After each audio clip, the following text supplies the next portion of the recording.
Welcome back to another episode of whatever the hell this is, training log of some kind.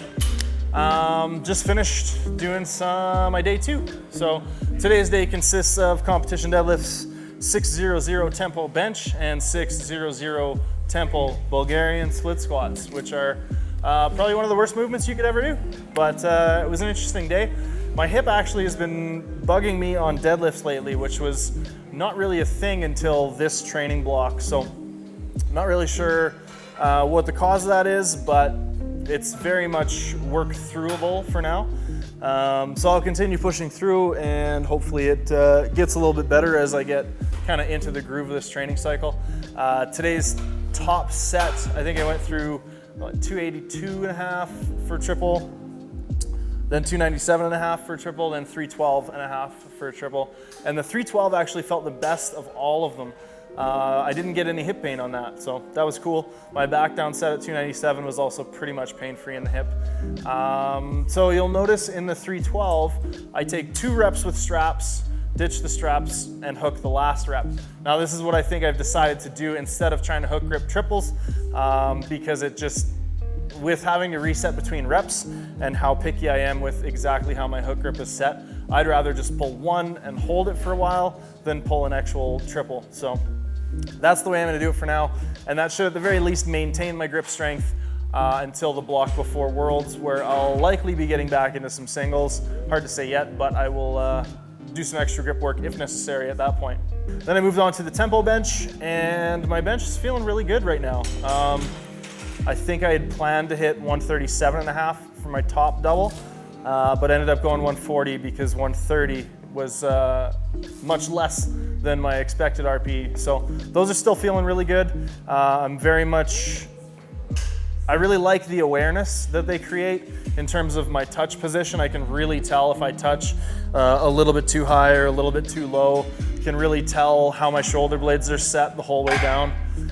So there's some benefits there, even just in terms of like spatial awareness or kinesthetic awareness, just being conscious of where my body is in space and that kind of thing. So I'm seeing some of the benefits of that already. Whether or not that's going to carry over to my strength is hard to say. But yesterday I benched an extra 2.5 kilos on last week's triple, and it moved faster than last week's triple. So bench seems to be on the up and up, which I'm really stoked about.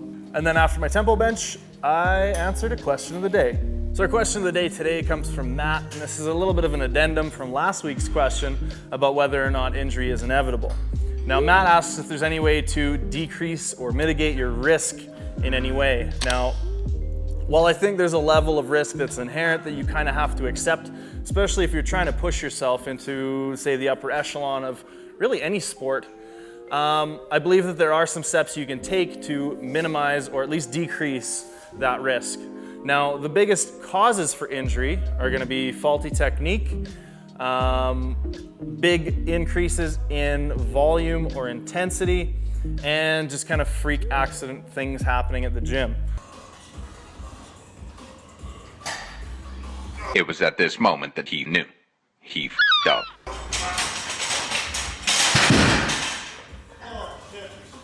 There's 2 different types of injuries. There's chronic injuries and acute injuries. Chronic injuries being an overuse injury that happens after a period of time, and an acute injury being something like, for example, I think Brett Gibbs tore his quad doing a squat. That's kind of one of those freak things that, you know, maybe there were some things he could have done to take care of that better. I don't really know, but, you know, likely not. Likely it's just one of those things that decided to up and go. Now, for chronic injuries, most of the time, what we can do is we can decrease training stimulus for purposeful portions of our training. Now, you could liken this to maybe like an off season or a non-competitive season, but trying to manage the time where you're pushing your training volume and intensity and driving really, really hard, trying to get as much adaptation as possible, being close to your maximum recoverable volume, and trade that off with times where you're almost purposefully maintaining in order to restore the capacity of the body, to adapt, but also to mitigate risk of injury. I believe that there is something inherent in pushing the volume to excessive levels that's going to increase your risk for injury. Now, I don't have anything necessarily concrete to back that up. That's just my anecdotal experience as a coach.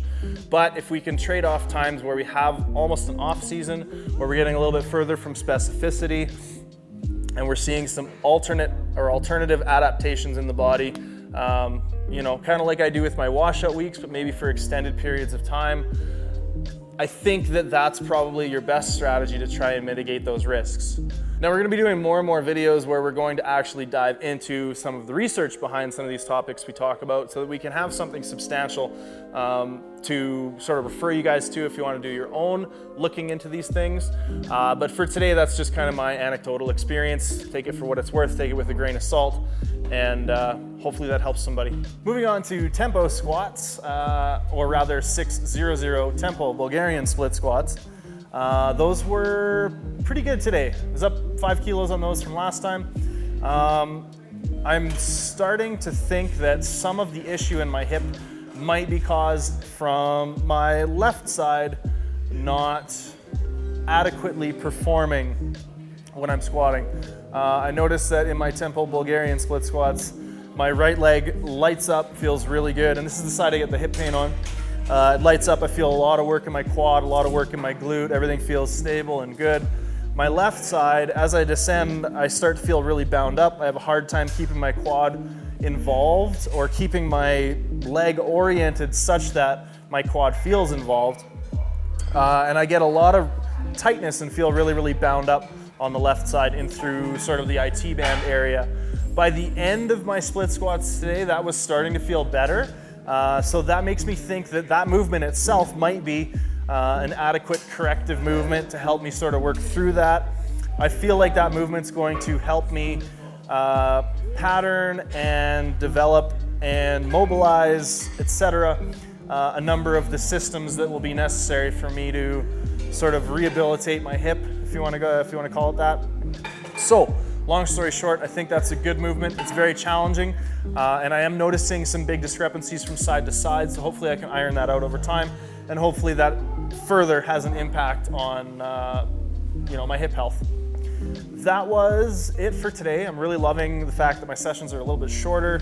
I'm coming in, doing 3 movements and done. The training stress is a lot less right now. I imagine as the weights increase throughout this block, I'll start to feel a little bit beat down again, but I'm really enjoying the layout of this block, or this template that Mike and I have set up right now. So that's about it. We'll see you guys in the next video. Thanks for tuning in, and like, subscribe, comment, all that stuff. Keep asking more questions. I'm always really happy to answer those questions and have a bit of a talking point for each video. So comment below, ask us, give us what you got.